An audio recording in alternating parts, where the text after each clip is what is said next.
So we're in Great Basin National Park today, and we're supposed to go in this cave called Snake Creek Cave, and it's actually a cave that you can get a permit for and go in.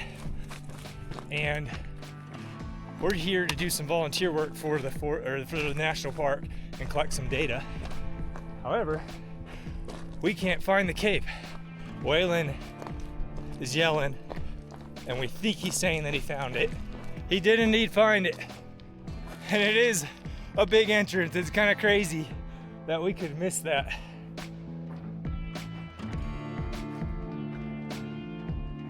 So yeah, $10,000 fine and up to 3 years imprisonment for coming in this. But like I said, you can get a permit for it. Just talk to the visitor center and they can help you out. They're super nice.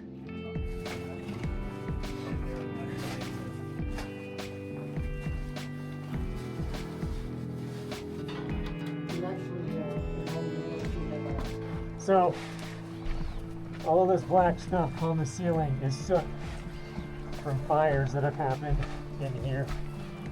There's so much poop in this cave. A lot of it is from these pack rats that live in these nests. Oh, there's a pack rat right there. I don't know if the camera's picking it up, but he's underneath the rock. Our goal for Snake Creek Cave is to record the data loggers, note any bats or bugs that we see, and maybe even check out some leads in the cave.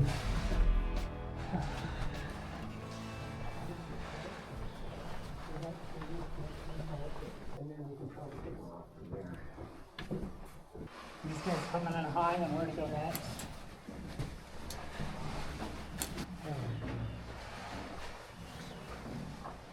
Gotcha. That's why I'm kind of excited. If you come in this cave, this is not normally in here. So bring some if you want it.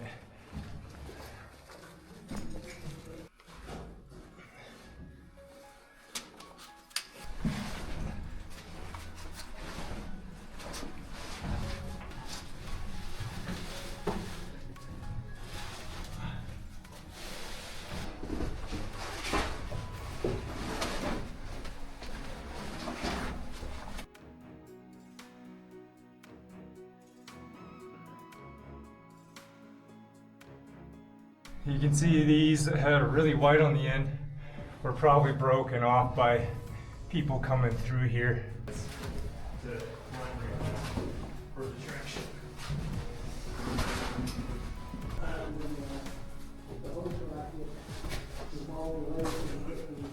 This flagging tape in here is, you can see it says A23 on it. These are survey stations when they came through and mapped the cave. I've just never seen formations like this.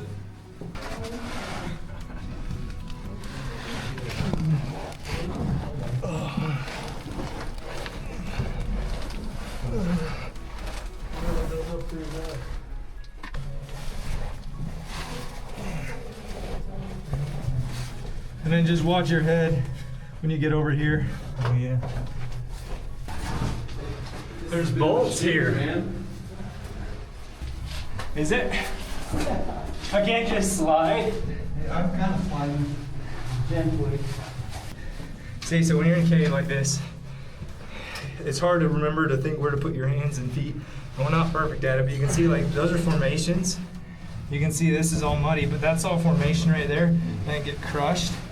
And it's hard, but if you can watch it, you can keep them clean and looking nice.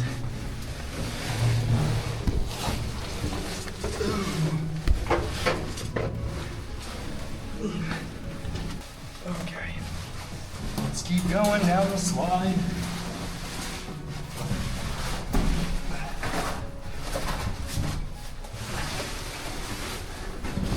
Dude, I feel like I'm just gonna go flying down this.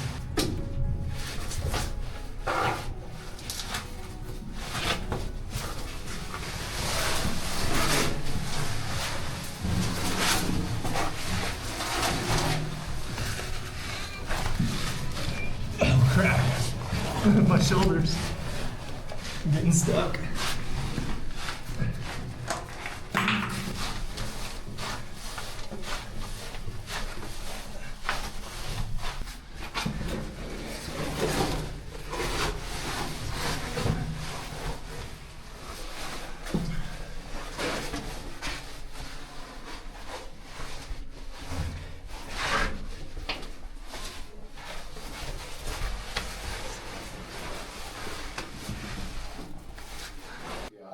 Thermogenic caves are formed above the water table.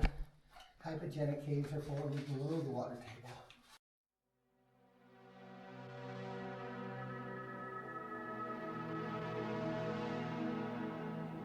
So we're in that big junction room here, and it's really decorated and nice. And you probably noticed up until this point in the video, there's a lot of broken formations, a lot of things dirty. Well, there's this passage right here. It's called the H passage, and it is off limits. It's closed to everybody because it gets really tight and super delicate back here. You can see how much wider the formations are.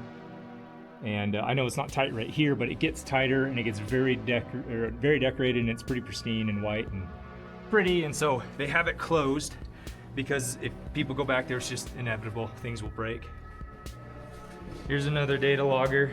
This is what we're in here to collect. We take the cap off and we put it on something that'll download the data.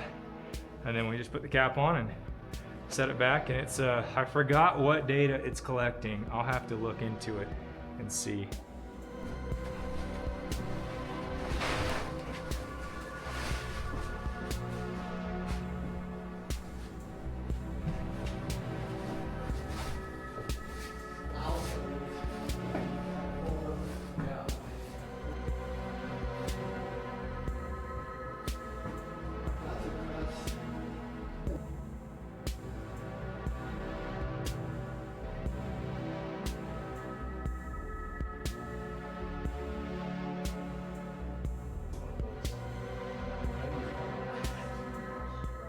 A lot of times the air that's falling above here.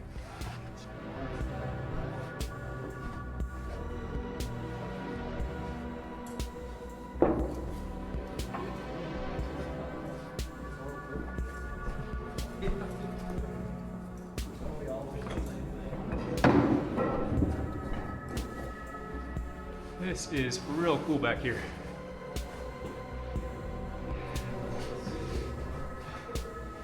Wow. The way the ceiling just like hangs down. On the last trip.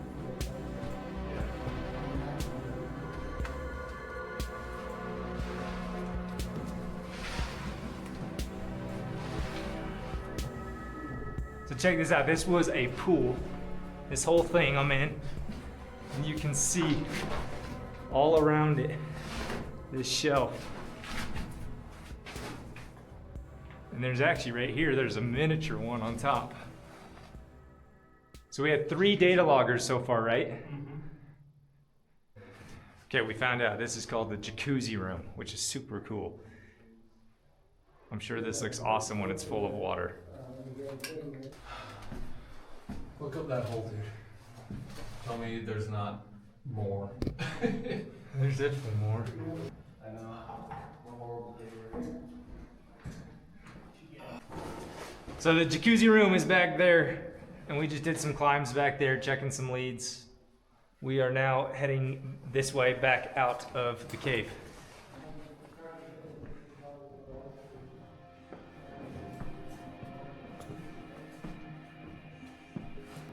Waylon climbed to that, didn't he? Do you ever get to the end?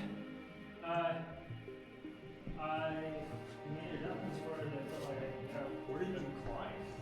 Right up this. Oh. Some really cool formation right here. So we're checking out this lead. It's not even drawn in on the map, so we're gonna survey it just super quick. But you come up through this hole, up and over and down. There's a passage up in the ceiling that ends right there. But it goes down there, and you slide under the ledge, and it goes into a little room. Alright, my turn to go in this squeeze. I had a hard time coming up this. I got stuck so many times. Let's see if I can get down. Yeah, so you're on a good foot there. You got a good foot by your knee.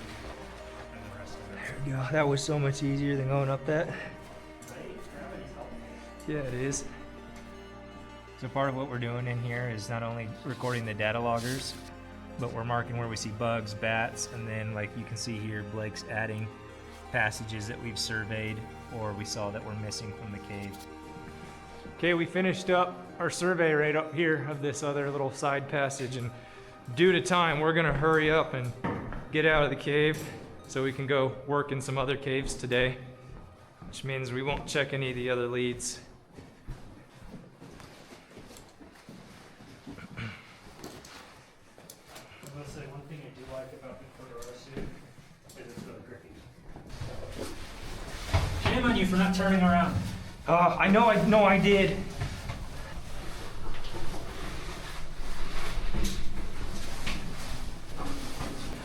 Ooh, I made it back to the bolts. That's nice.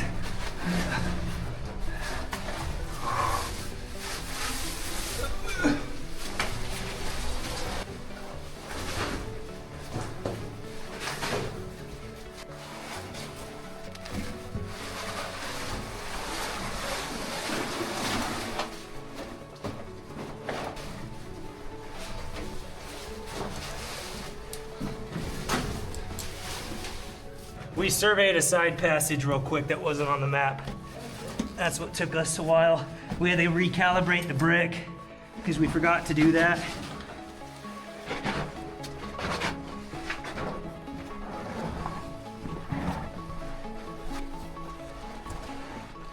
I can barely see.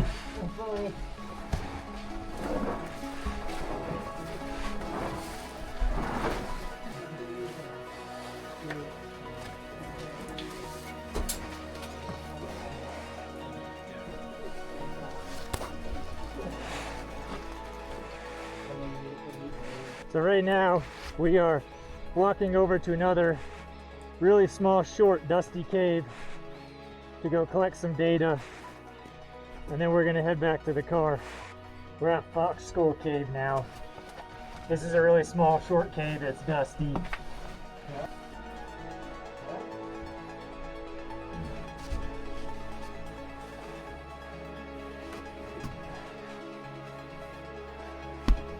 Is this the end? Nope. Okay, we hit a part of the cave that just goes into a dusty tube full of spiders. So we're heading out. We got 2 data loggers. Hopefully that's all there were.